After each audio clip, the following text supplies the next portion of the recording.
Sadly, the HP50G is not a tank. I know this is normally a guide for tanks based off of SLUR Phantom's videos, and if you never heard of him, or World of Tanks, go check him out, and go try out World of Tanks for some highly cancerous quality gamma play. Anyway, this is a calculator. But similar to a tank, it can obliterate any obstacle in front of it with maximum precision. So what is the HP50G? It is a calculator that most people have never heard of, because most people are retarded.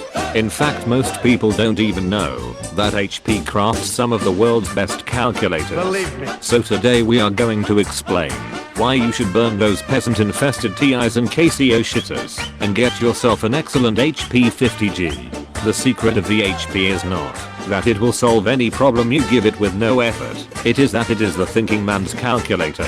If you what is reverse Polish notation? In the 1920s, Jan Łukasiewicz developed a formal logic system which allowed mathematical expressions to be specified without parentheses by placing the operators before or after the operands.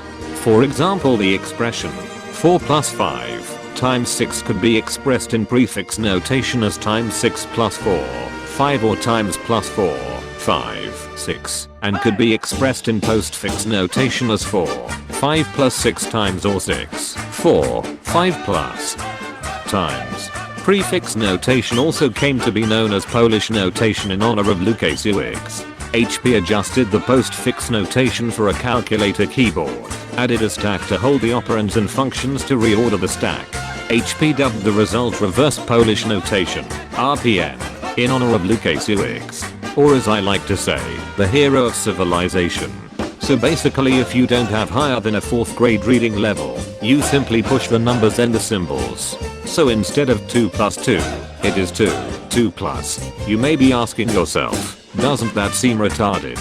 Yes, to the simple-minded, it seems useless, but if you aren't a nutter fucknut, you can clearly see from before that HP added the best feature to ever complement RPN, which is the stack, which stacks the numbers you want to operate.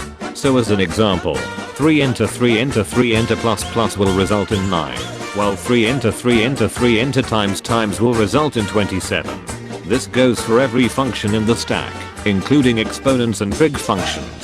Now for a quick tip, you don't have to hit enter to apply a function on the last number or in the command line. For example, to enter plus can simply be to enter 2 plus. As a default, the HP50G comes in algebraic mode. Quickly fix that shit by hitting mode and swapping the operating mode from ALG to RPN. If you want to use the HP50G in algebraic mode like a fucking idiot, go sell it to someone who isn't a moron and buy yourself a TI. Although RPN requires a little bit more thought than the algebraic mode, there are multiple advantages in using RPN. For example, in RPN mode you can see the equation unfolding step by step. This is extremely useful to detect a possible input error. Also, as you become more efficient in this mode and learn more of the tricks, you will be able to calculate expressions faster and will use much less keystrokes. Are you confused? You shouldn't be. RPN can be tricky, but once you get it, you will cut through equations like a hot knife through butter. What do I do? Cut some butter. But what else is there other than stack and RPN on the Hewlett-Packard Pussy Slayer? Well, you might ask, what about graphing, differential equations, complex numbers, matrices, etc.?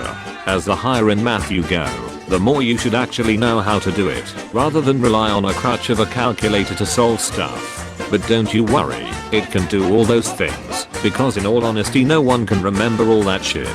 It was built in 2003, so yeah, some of the new calculators now can upload actual documents, take pictures, etc. There is even a newer version of the HP calculator. But in an academic setting, the professors or teachers might get worrisome about those calculators, while you show them this thing and they have no clue what it is, and the look of it is deceiving. So they let you use it, and you absolutely tear apart their exams and homework, while they helplessly watch in awe. And then you brag to your loser friends with their silly TIs, and make a running meme out of it. Now this is the correct way to set up the mini personal computer. 1. Turn off beep. 2. Enable last stack. 3. In flags now, show clock. 4. Show many lines. 5. Choose mini font. 6. Vector, vert display. 7. Soft menu. All other modes, such as exact or approximate, radian or degree, rectangular or polar, can be adjusted easily and quickly, based on what you need at that time. I normally keep it on radian, polar and exact. Do I know everything on this calculator? No, I don't. I've only got second badge of mastery on it, not an ace yet. But what I can tell you is complex numbers on this thing is a piece of cake. Also, using matrices on this thing, using the matrix writer can tackle a ton of problems too, since you can stack the matrices. Also, this thing has a ton of prelarated equations, with pictures too. It also has a motherfucking interactive periodic table, as if what it had wasn't enough. If you ever get in trouble with RPN, or are lazy or maybe just stupid, there is an equation writer, where you can type in the equation algebraically, and hit back "eval" to get a solution. We've only scratched the surface of the power of this being. For being only $80, you are probably wondering why you spent so much money on that expensive graphing calculator filled with all the features you probably do in MATLAB anyway. And if you think you are in time for an upgrade, look no further than this beast. If you want more information on this calculator, I suggest the channel Ralinachupaton. He is where I got most of this info, and how I used it well in the university. This is the correct way to use the HP50G. Now go out there and use the power of the HP50G to dominate any problem.